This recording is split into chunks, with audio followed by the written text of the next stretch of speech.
So, Parshat Vayechi, we have finally the happy reunion of Yaakov Avinu and his sons.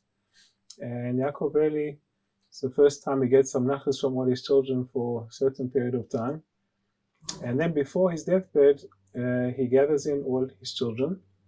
Before that, he also calls in personally Yosef and his two grandsons, Manasseh and Ephraim. The pasuk states as follows: "V'omer Yisrael Yosef, hinei anochi met, v'yeh Elohim imachem, v'yeshiv etchem el eretz avotechem." He says, "I'm about to die, and please God Hashem, bring us all back to Eretz Yisrael." Then he says the cryptic sentence, "V'ani natati lecha Shechem echad al achecha." I'm going to give you an extra portion. Yosef is now going to split into Manasseh and Ephraim.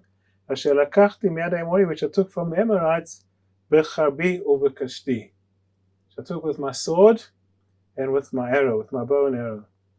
And here Onkelos gives a fascinating interpretation of b'charbi u'b'kashti, and he takes us to the world of tefillah. Onkelos says, "B'tzluti u'b'va'oti," says, with my prayers and my supplications.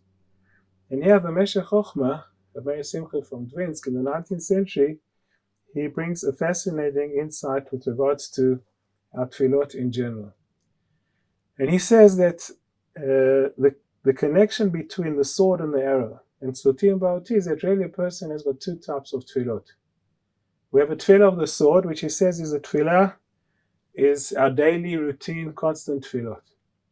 And here says the Meshech Chochmah, very, very interesting chidush, and that is that when it comes to tefillot which are routine, one doesn't need to have kavanah. The very fact that a person is davening, that's why he's building his relationship with HaKadosh Baruch Hu, and he says that's the tefillah of the sword. Because a sword, a person doesn't need extra skills, he doesn't need to be a professional. A sword in itself is what can cause harm and damage. A sword, that's what has the effect, and we've got the tefillah of the sword is our tefillot which every single day, and that even if there's no kavanah, the very fact that we're talking to Hashem, that is its effect and its meaning in itself. Then there's another tefillah, which is a tefillah of the ba'oti, which is a tefillah of supplication, a spontaneous outburst of the soul, where we just turn to Hashem, not in the normal shachrit, mincha, and ma'ariv times, but we turn to Hashem, and there a person needs kavanah. And he says that the Oved Hashem, the practicing Jew, must realize that his life of Avodat Hashem is composed of these two types of tefillot. One doesn't have to feel down or bored at the fact that he's davening every single morning in the Shroud Tefillah, because that in itself is the kesher with HaKadosh Baruch Hu, the same as relationship between a husband and wife, a parent and a son.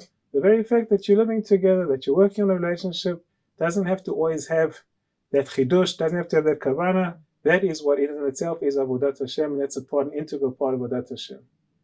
As well, a person also has to have the tefillot, which are the spontaneous ba'oti, which a person turns to HaKadosh Baruch Hu, and these are the two aspects of Oved Hashem.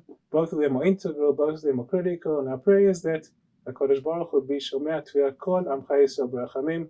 He should answer all our tefillot with mercy. Shabbat Shalom.